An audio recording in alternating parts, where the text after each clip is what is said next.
Hello there, my name is John Shepherd from Hemsley Fraser, and I'm here with Steve Thompson, Senior Director of Learning and Talent Development at Greystar Europe. Welcome, Steve. Hi, John. Good to be here. We are talking today about the sort of rethinking of our responsibility as a L&D function. So, Steve, could you just sort of explain from your perspective what you're seeing in terms of that sort of engagement and communication and what L&D is more about now than it used to be potentially? Sure. Big question. There's so many things that are standing out now. I think that the themes that I'm seeing have always been there. They've just been exaggerated, but it's just provided us an opportunity to basically stop and take stock. So just to provide a little bit of context around, where we are as an organisation. Greystar is pretty in its embryonic state, if you like. We've been going for 5 years across Europe. We're a population of just over 1,000 people across Europe, and we've got a learning and development team that is made up of 3 people. Now, up until 3 months ago, that was a team of 5 people.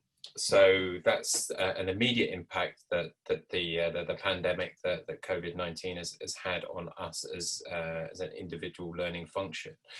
Now, what we have seen, certainly when we move to a working from home dynamic, is the requirement for speed, for agility. And this word always comes up. We've got to be agile, we've got to have an agile workforce, so on and so forth. But even more so, when that pandemic really hit, when we all moved to working at home, for me and our learning team, it was the ability to be very innovative, to be creative, but in a very agile and quick way. And a great example from that, and we won't be unique in this, but the real desire and the need to get information out to people, out to our population. Suddenly, one day we're in the office, next day it's like go work from home.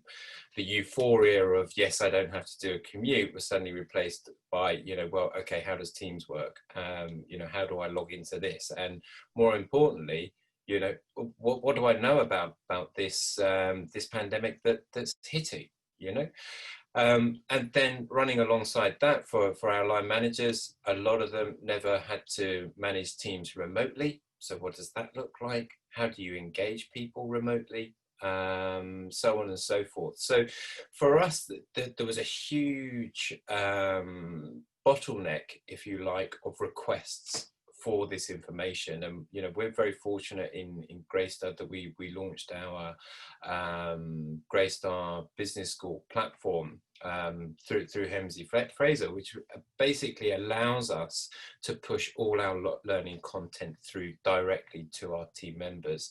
And that was a real game changer for us, is that we had this platform. We could create and curate content around these topics and push that out through to our team members. So it's that timeliness, it's that real time and point of need, getting that learning, that information through to our team members.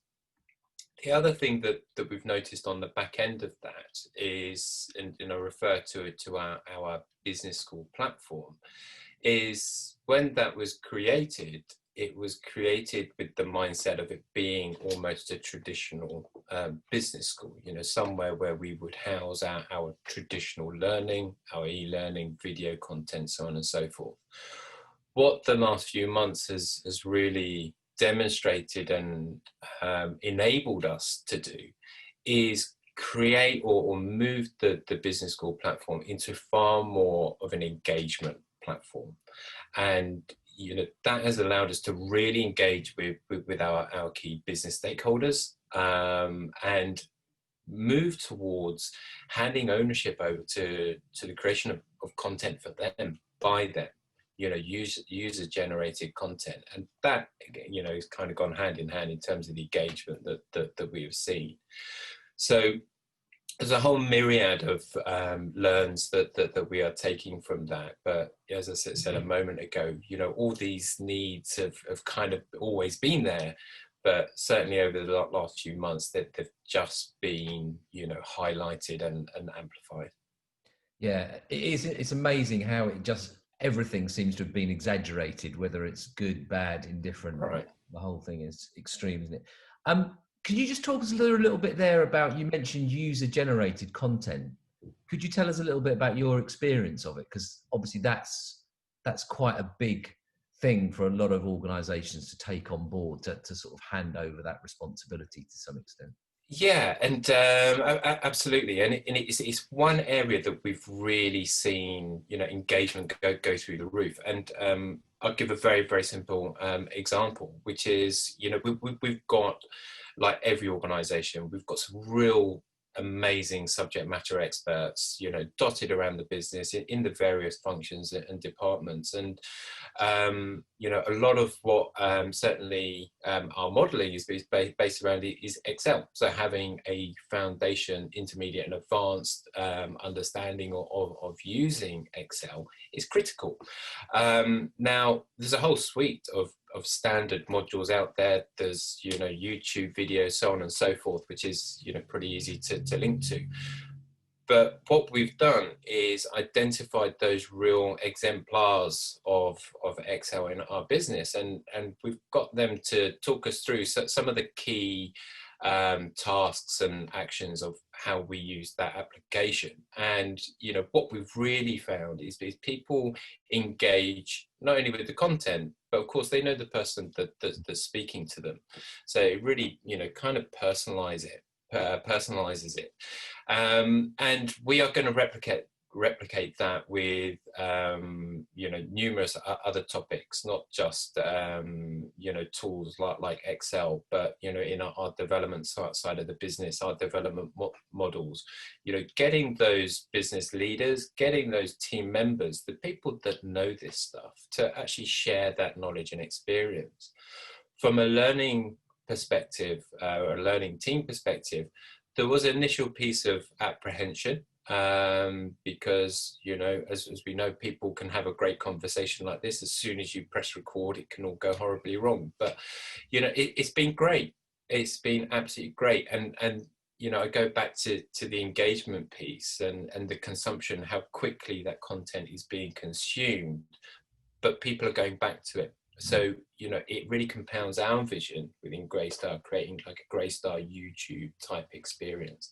So the more user generated content that we can create going forward, the better, as far as I'm concerned. Yeah, that's great. And on that, you mentioned other topics, expanding that sort of approach into other areas. I mean, one of the other areas that I guess the L&D function has seen a much greater emphasis on over recent months is that sort of pastoral responsibility, the sort of well-being and resilience side of things. Could you just give us your take on that? Yeah, and of course that's bubbled to the surface periodically. It's been there right from the word go when we started, working from home. But then, I'd also counter that, which is always been a topic of conversation in the workplace. So certainly Greystar, which is how do we, bring those conversations into the day-to-day? How do we create the environment that people feel safe? If that's not too extreme, but safe to have those conversations and share those feelings and emotions. Again, as we've gone through the last few months, we've really noticed kind of the peaks and troughs. You can tell, the first few weeks, I wouldn't say it was exciting, but it's that adjustment. It's new. I'm working from home. I'm in my own space. I don't have to do a commute. I've got so much to do because we've got to get everything in place. And then suddenly you get to the point where the reactionary phase almost tails off, and it's like, oh right, okay, this is reality now, and it's different for everyone. I'm fortunate, I've got a family here, I've got noise, I've got hubbub going on. A lot of people I engage with, through Teams calls, in my team, they live on their own. And the pressure that they encountered and they experienced, was different to, my experience. So how we actually address that, I don't think that there's a defined answer, but it's around acknowledging almost, and jumping on a call rather than going straight into your agenda, which is, how you doing, how you getting on, what was going on last night, and just repeatedly having those conversations, and then hearing how people, do you know what, Steve, I'm really struggling at the moment, I just want to go see my parents or whatever it may be. So from our perspective, is pushing out content that it raises the awareness, and I like it, everybody else, there's so much that I need to learn and be aware around these topics. But we take it for granted, and we just view the world through our own lens. So our purpose, if you like, was to present that information, that education around, what other people experience and how important it is to actually just get up and walk around, go out, and if you can, or if you could, get some fresh air. And I think a lot of people will be able to relate to the fact that they'd log on in the morning and, by 3-4 o'clock realize they've not, moved.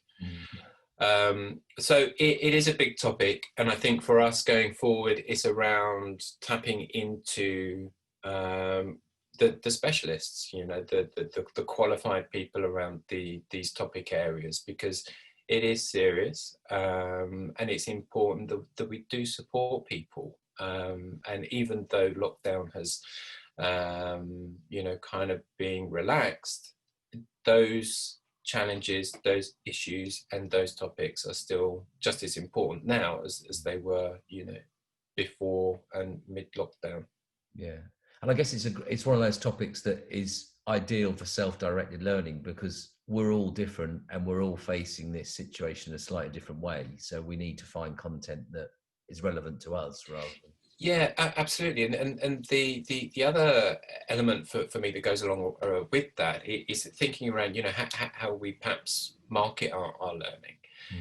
When's the last time you did something for yourself? When's the last time you nurtured, yourself, or whatever it may be? And this goes back to my earlier point around moving more towards an engagement approach for learning, which is, it doesn't necessarily have to be, this is an advanced Excel program.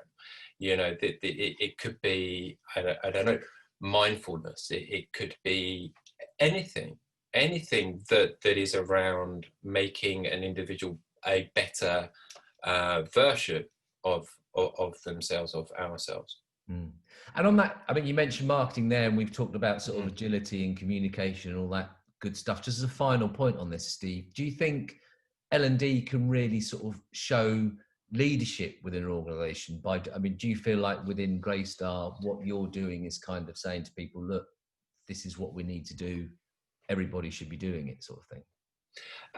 I think every organisation is going to have a different flavour and different culture, and learning development functions within those organisations will have different clout, if you like. We're fortunate here at Greystar where we can and do have the remit to kind of just go ahead and do. And a big part of that for me is really defining what our marketing strategy is. So, as much as I talk about myself in the learning and development space, I think that's very closely shadowed by marketing. Creating, and I was corrected on this the other day, creating a Greystar business school brand actually is a visual identity, but really defining what that visual identity is for learning within our organisation. But what does that mean? What does that represent? So when our team members engage with our platform, undertake a piece of learning, what's the quality? What's the standard? What's the tone? And that's something that's really important to us, is to everything that we do kind of supports that visual identity, that brand of what we're pushing out. So, it brings into account the conversation about wellness and, you know, well-being, getting that tone right, you know, positioning the marketing in a slightly different way. And I think a big challenge for us in learning and talent is traditional training or traditional learning is almost at the point where, from my experience, is being tarnished, which is, okay, it's a course. Okay, it's an online piece of learning. So for me, there's a massive opportunity then to refresh, you know, position it in slightly different, you know, bite-sized learning, you know, get those stomp pieces of video out there, you know, refresh it. You know, and on that note, you know, that's one thing that we are looking to do as a back end of this is relaunch us as a learning function. Yeah, great. Steve, thanks very much for your time. We'll leave it there. But yeah, appreciate that. Some great thoughts. Thanks very much. Thank you.